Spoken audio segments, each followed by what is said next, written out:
I got started with StreamYard in 2019, just before the pandemic. Back then, you could only stream to one destination. There was no extra camera feature, and I had to hack playing background music. In fact, those are some of my most popular videos. But if you're starting with StreamYard today, it can seem like a steep learning curve, but it's really not. Beginners need only focus on these 5 main areas. Are you ready?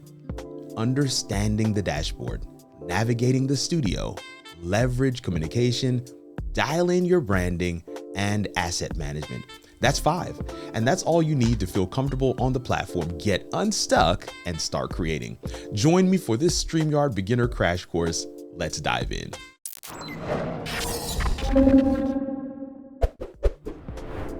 So here we are on the dashboard in StreamYard. And as I mentioned, the first thing to do is to understand the dashboard. And the dashboard has a number of different areas on it. It has changed drastically since I started years ago. But the main things you want to look at on that left side of the dashboard right here is the home, library, destinations, members. You want to be able to understand these pieces. Referrals, that's for your affiliate area. If you're interested, team settings, that's just kind of helping you to understand how to invite team members. Team members are people like co-hosts, other people who can schedule streams. If you have people who are going to be doing some of those things for you, you'll want to familiarize yourself with these particular areas. But then also system status. And I've learned you want to know what your system status is, and you always want to be mindful of how many hours of recording, or I should say storage, you have left, which is given to you in the amount of hours. And you can always add more hours if you want to, but I would always keep that in mind. So everything on that left side, I just kind of went through the ones at the bottom because those are the easiest to go through. The home screen we'll touch on last. Let's start with members. So here in members, again, you'll see I have some members here added. I also have a couple of seats left. And again, these members, you can add them as admin, or you can add them as co-host. You can see there's co-host there's admin. You can add them in any one of those roles. Co-host can help you with comments, adding people to the screen and off of the screen inside the studio, but they can't schedule. An admin can basically do everything you can do, except they can't see billing or change billing information. So keep that in mind as well. For destinations, this is where most new StreamYarders are going to begin. You're going to begin right here in destinations. You want to go in to destinations. As soon as you crack open your new StreamYard account, you want to go right there to destinations, click on add destination, and follow the prompts. It's a fairly simple process. The only thing I'll share with you, because I've done this hundreds of times with clients who I'm producing their shows and I need to gain access to their destinations, is just to ensure that you're logged into those destinations in the browser where you're currently logged into StreamYard. That's going to make it way easier. If you're logged into your Facebook page, in fact, I would have it up on another tab. If you're logged into YouTube, have that up. If you're logged into LinkedIn, have that up. And once you have those up, you can easily add any one of these destinations here.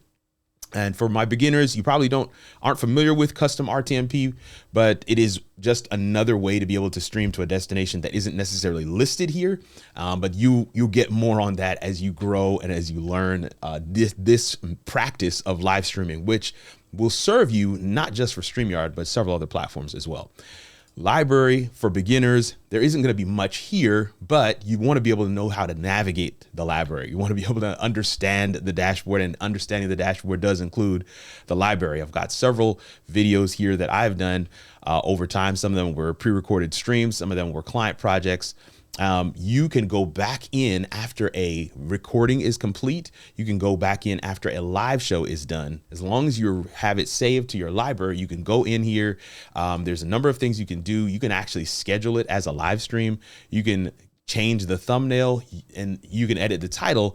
You can also download it. And for many people, that's the biggest piece, is being able to download it. And when you go to download, you have the option to download recording, audio only, separate audio files. You can even download the transcript depending on what level you have in StreamYard. So that's really dope. And especially when we're talking about repurposing, that's an area you're really going to want to dial in.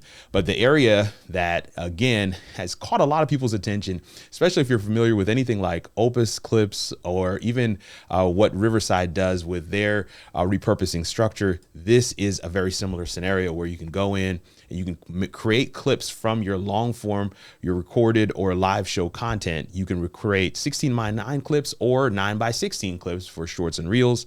And you want to just familiarize yourself with that. Again, until you start creating content, these will not be useful. And for my beginners, this area might be blank, but you want to know what that dashboard is all about. And the library is part of the dashboard. Now we're back on the home screen. When you log in, this is where you are. Right across the top, it has that bold, those bold letters that say create. And that's what you're here for. And I want to congratulate you. If you're starting out, if you're getting ready to launch at this world of content creation, whether live or pre-recorded, podcast, doesn't matter. I want to congratulate you because you're taking the first step. And you know, they say the best time to get started was probably 10 years ago, but the next best time to get started is right now. And you're doing that. And so I just want to take a moment right here to congratulate you. I'm a coach. This is what I do. And if you're watching this video right now, I just assume that you are getting ready to launch, and I'm super excited. And I hope you can tell, and I'd love to be able to be your coach as well. More information on that later. But yes, you have this button here that says create, and you have three options for creating. You have live stream, recording, and on-air webinar. That webinar piece is probably not going to mean much to my beginners out there, but it basically allows you a self-contained live experience, like a webinar, like a Zoom webinar, if you're familiar, where you can engage with an audience with no distractions. That's what I like to call it. There's no YouTube messaging, there's no YouTube anything, there's no Facebook. You know, when you're streaming to these destinations, there can be some distractions that pull at the attention of your viewers. With on air, you don't have that, and you also have the ability to embed that on your website. Just wanted to give you that context. For recording, you have the ability to record video with a guest. I have used these rooms, I want to say, for my beginners out there for even meetings.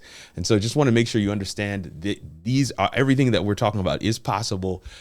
Yes, you can use recording to record your guests, both locally recorded, which means it records locally on your computer and uploads after the fact, which means that local recording is a higher quality video because it's not dependent on internet speed or bandwidth, which has the tendency to fluctuate. So keep that in mind as well. And then, of course, live stream. This is what StreamYard was created for in the first place. They have expanded to create this whole suite of creator tools, but live streaming is the one that's there as well. So you have these three ways to create. And underneath that, you have reusable studios. Again, not really a beginner thing, but you do want to understand what the difference between reusable studios and streams and recordings are. So when you schedule a show, you would have your show scheduled here under streams and recordings. But if you have a reusable studio, something where you are going to constantly use that link over and over and over, you want guests to be able to come in. You don't want to have to redo that every time. Reusable studio is a good alternative if that's what you're going to do. But you have like a one-off show, you've got a guest, you want to schedule it out ahead of time. You want that to be published to your social destinations, letting people know that this is where the stream is going to be. You want to schedule that right there in the streams and recordings section. So that's kind of to help to differentiate between the two. For the purposes of our video today, we're going to go into my reusable studio, but I wanted to make sure you first understand the dashboard, destinations, library, the teamwork aspects, and then of course, create. And there are those three banners underneath: create, live stream, recording, and on-air webinar. Now, we need to take a look at the studio. In fact, the title is Navigating the Studio. And so we're in the studio now. I'm going to remove my camera from the screen just so you're familiar with that. In fact, let's go back a step just to make sure we walk all the way through. The first thing to do is to decide what you want to do here, if you're going to do a recording or a live stream, or if you're going to create a reusable studio. But once you create it, if I go here to create it, I can say test. Local recording, I'm going to say yes on that. Reusable studio, I'm going to say no on that. I'm just going to say record audio and video, say create, and it is going to bring me into that studio immediately. For the beginner that's out there, I want you to see this process. This is how you can get up and running very quickly. And once we're here, you can go in, you can go to your settings, select your camera from the list, whichever camera you'd like to select, whatever camera that might be. You want to make sure you select that camera. For me, I want it to be this one. So we'll select that.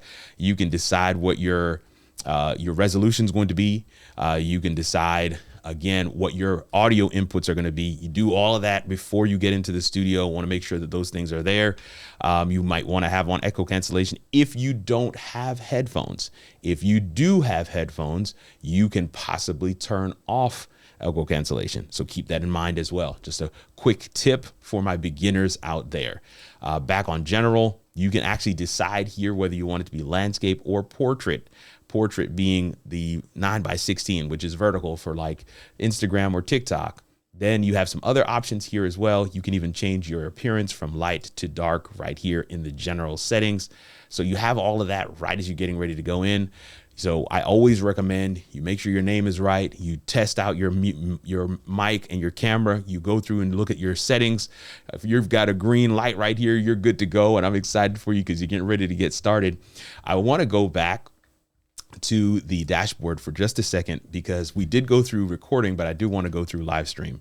So if you go to live stream and you click that, you can decide to use a studio or pre-recorded video. And if you're starting out, maybe you're not going to do that. You can select your destination, and maybe I'm going to go live on my Facebook page and possibly on my YouTube page, right? So we got those two. I can do another test live stream this time. We're going to copy that, paste it here. I'm not going to schedule it. If you did want to schedule it, you would check this box and you would see how to schedule, pick the date, the time. You can upload your thumbnail, but I'm not going to schedule it because I don't want it to go out. But you do have the ability, after you click customize for each destination, you have the ability to go and say, okay, for Facebook, this is what I want my title and description to be. And for YouTube, this is what I want my title and description to be. And I can actually decide if it's unlisted or private. So you have those options. I wanted you to see that because everything else, once I click create live stream, everything else actually is going to be the same as what we just saw for recordings. And so you'll see that come back up here now. Boom, we're back at the same screen again. And again, you can go into settings, you can make those changes. If you got this green thing right here, you're ready to go. So again, going back to the dashboard, and you'll see that now I've got a test live stream here and I've got a test recording here that have been added to my streams or recordings. Let's go into the studio. This time I'm not going to go back, but I wanted you to see that process. So you understand the studio piece. Now I'm entering the studio and now we're here. And in that I'm in the studio, I want to go to a blank brand. So this looks similar to what you would see. I want you to understand a couple of different things in terms of navigating the studio. Number one, you want to add your camera. We did that as we were coming in, but maybe you want to add an additional camera, and you do that by going to where it says present right here, present. We click that and you'll see it says extra camera. If you don't have this feature, it may not be on the plan that you're on. And I've got a little hack for you to be able to add a camera, even if you're not on that plan that has this feature. I've got a little hack for you on that towards the end of the video. Stick around. We got something special for you. But you would click on extra camera and you'd select whatever other camera you'd like. In this case, I'm going to do my BTS shot. And now I've got two cameras in the studio. If you'd want to invite a guest, you would simply click right here to invite the guest. You would send them that link. You can see here right on screen, you have up to 10 people on screen at once.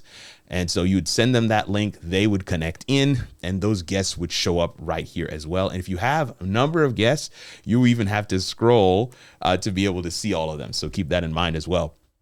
Now, once we have cameras, we now have these layouts. These are layouts, and you can see here's one layout. Here is a cropped layout. Here is a two-person layout. And again, you can see that that background looks kind of nice, but you can design your own backgrounds in whatever way you see fit.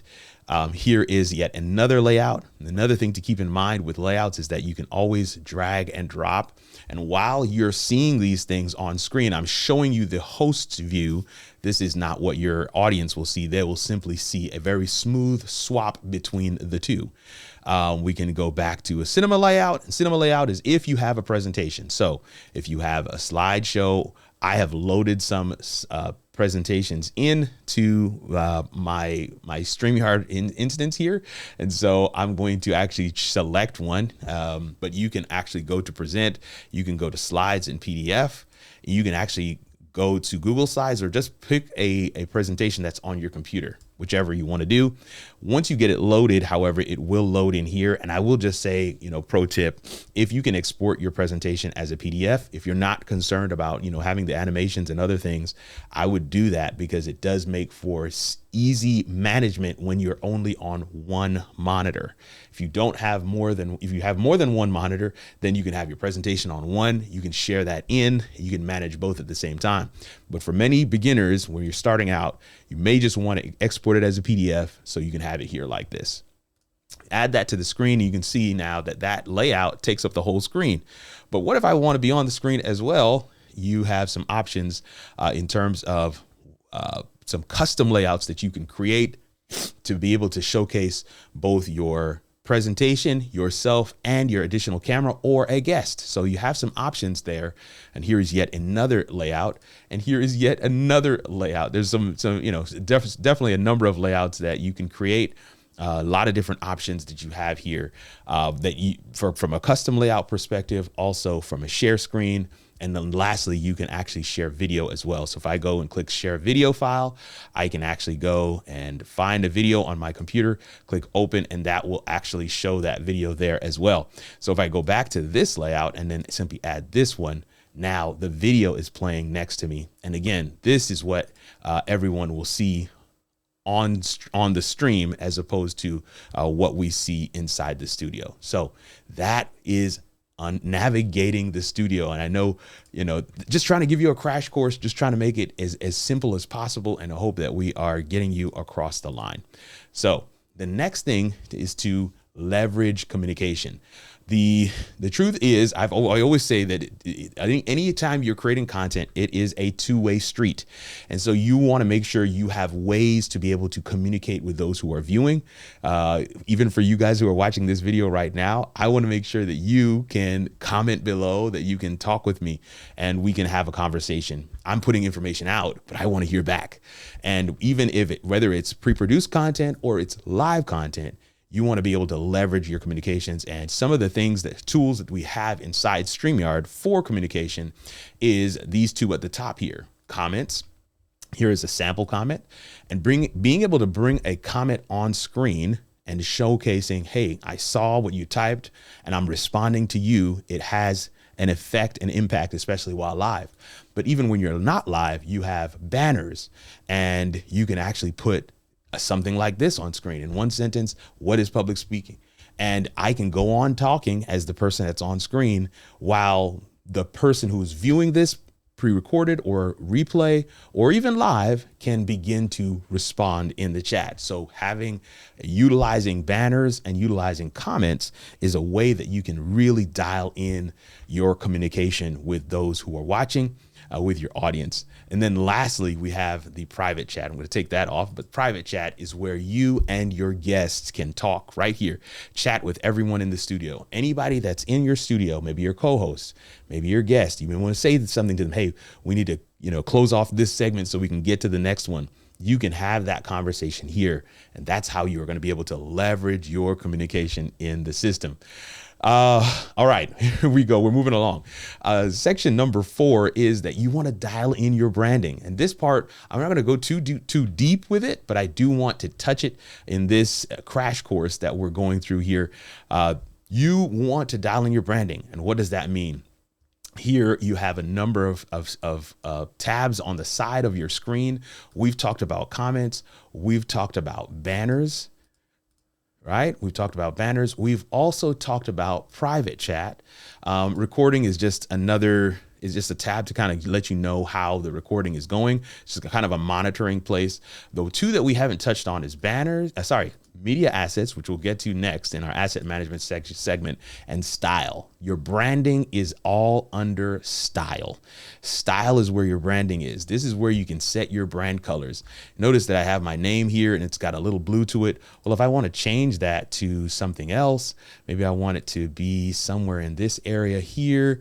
Yeah, purple is my brand color for how it all works. So that would be a good color for me. I can actually change the style of that. The theme, I should say. You can see the classic, minimal. And even as it changes that, if I can go back for just a second, you can take a look and see how that changes my banners and how it also changes my comments as well. Everything is affected by your brand, AKA your style, right? Your presets, your colors, all those things affect what those things look like when they come up on screen. So your style is where you can decide what your presets are going to be in terms of your camera shape and whether you want your name and headline to be on screen. Notice I have a headline here, and now you can see kirkarnushan.com/card.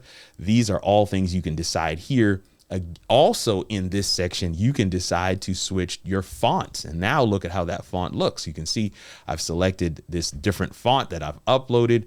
You can upload fonts, or you can utilize the many fonts that they make available to you.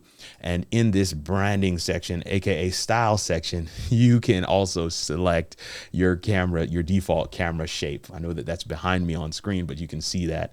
You can even decide whether or not you want to round the corners of your camera as well. So that is our section number 4. Our 5th section, our final section, is asset management.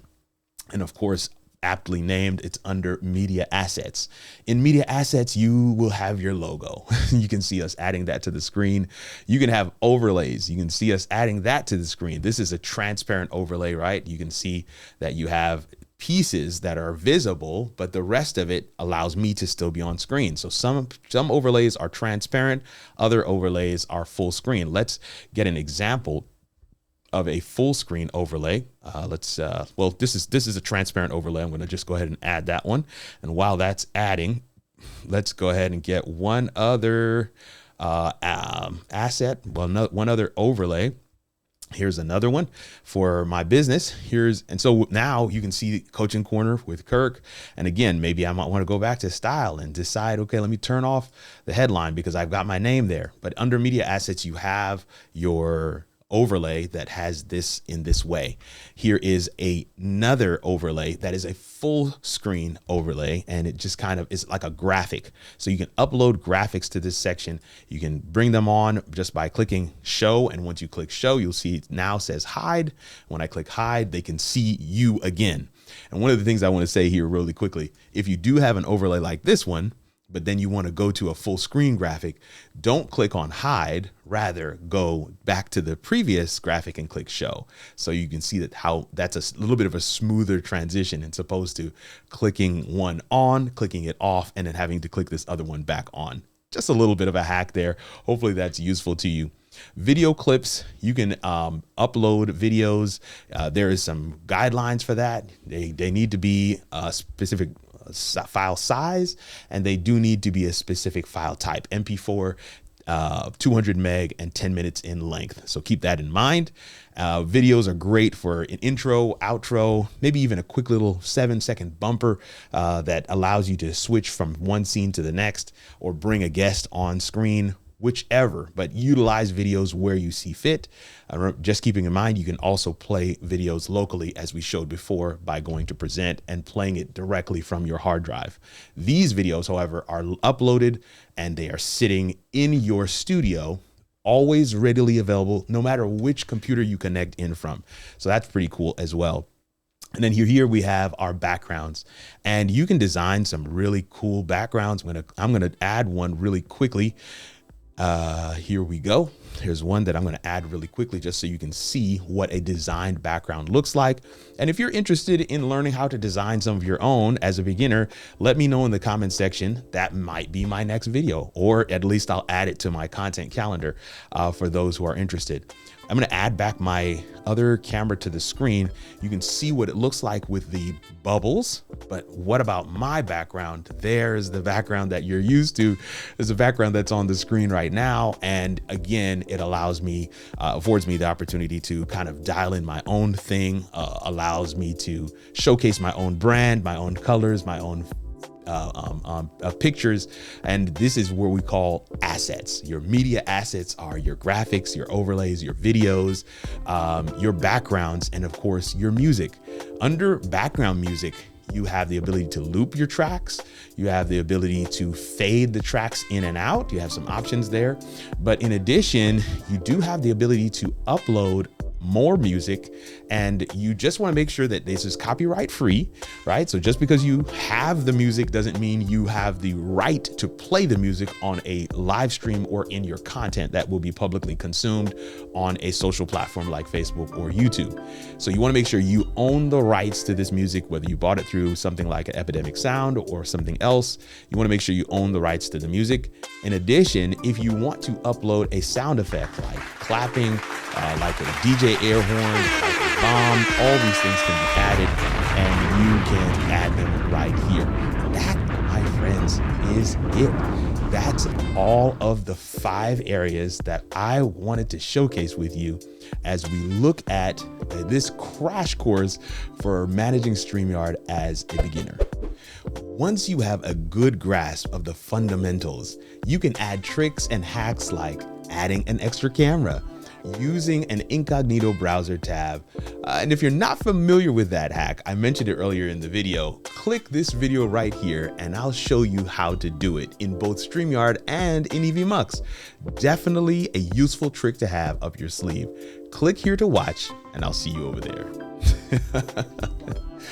Oh yes, crash course on StreamYard. I think you're ready now. Take care, fam.